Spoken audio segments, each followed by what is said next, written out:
साथियों, spiritual secret channel पर आपका स्वागत है। आज हम सब मिलकर एक ऐसी कहानी की गहराइयों में उतरेंगे जो हजारों साल पुरानी तो है, लेकिन आज भी हमारे अंदर जिंदा है। जानते हैं दुनिया की सबसे बड़ी लड़ाई कौन सी है? वो किसी मैदान में नहीं लड़ी जाती, वो लड़ी जाती है हमारे अपने मन के अंदर। ये लड़ाई है सही और गलत के बीच की। मतलब ये जानने के बाद कि सही क्या है, उस सही काम को करने की हिम्मत जुटाने की लड़ाई। तो चलिए कल्पना कीजिए एक ऐसे वक्त की जब धरती पर अधर्म और अन्याय का घना अंधेरा छाया हुआ था। रावण जैसे किसी अत्याचारी का आतंक दसों दिशाओं में फैला था। अच्छाई की आवाज इतनी दब चुकी थी कि कोई भी उसके खिलाफ खड़ा होने की सोच भी नहीं सकता था। अच्छा, ये जो सारी बातें हैं, ये हमें पता कहाँ से चलती है? ये ज्ञान आता है हमारे प्राचीन ग्रंथों से। यही ग्रंथ हमें बताते हैं कि जब जब दुनिया पर ऐसा कोई बड़ा संकट आता है तो ये पूरी कायनात, ये दिव्य चेतना उस पर अपनी प्रतिक्रिया कैसे देती है। और यहीं पर ना एक बहुत ही गहरा सिद्धांत काम करता है।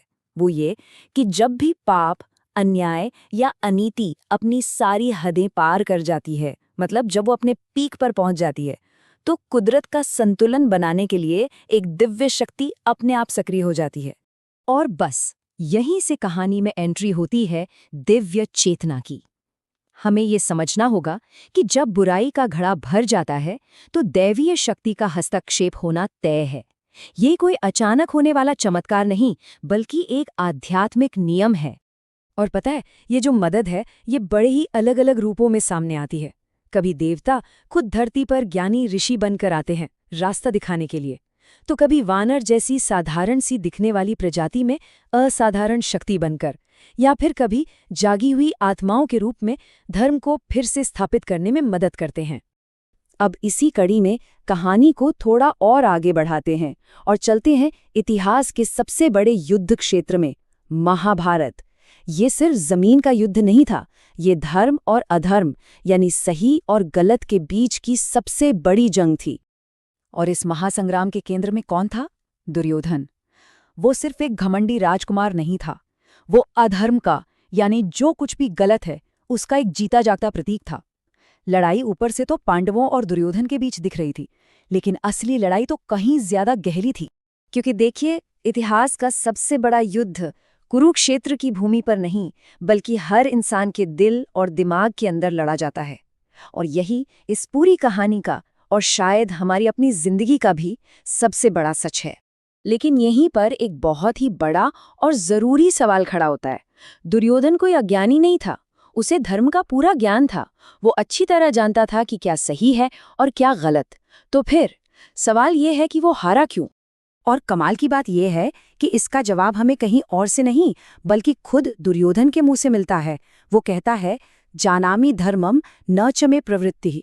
मतलब, मैं धर्म को जानता तो हूं, पर उसे करने में मेरी रुचि नहीं है, मेरा मन नहीं करता। सोच कर देखिए, कितनी बड़ी और आज भी कितनी सच्ची बात है ये।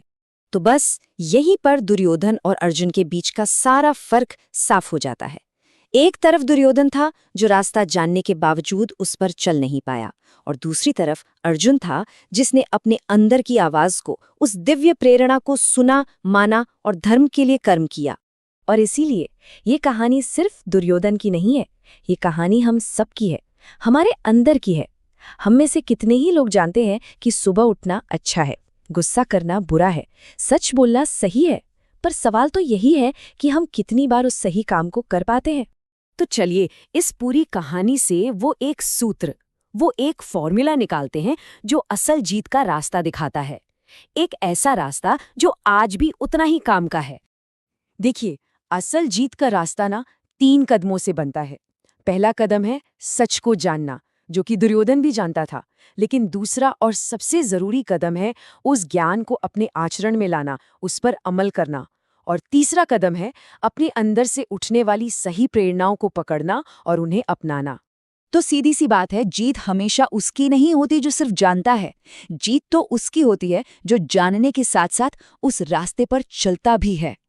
जीत अर्जुन की होती है, दुर्योधन की नहीं। और यही जीवन का सबसे बड़ा प्रैक्टिकल ज्ञान है। तो इस कहानी का सबसे बड़ा और शक्तिशाली संदेश यही है कि असली जीत सिर्फ ज्ञान हासिल करने में नहीं, बल्कि उसे अपने जीवन और व्यवहार में उतारने में है। आप क्या सोचते हैं इस बारे में? क्या कभी आपने भी अपने अंदर ये दुर्योधन और अर्जुन वाली लड़ाई महसूस की है? साथियों, इस कहानी के बारे में आपके कमेंट जरूर दें। हमें आपके विचारों का इंतजार रहेगा। साथ ही इस वीडियो को लाइक और चैनल को सब्सक्राइब भी करें ताकि हम ऐसी ही और कहानियां आप तक पहुंचाते रहें।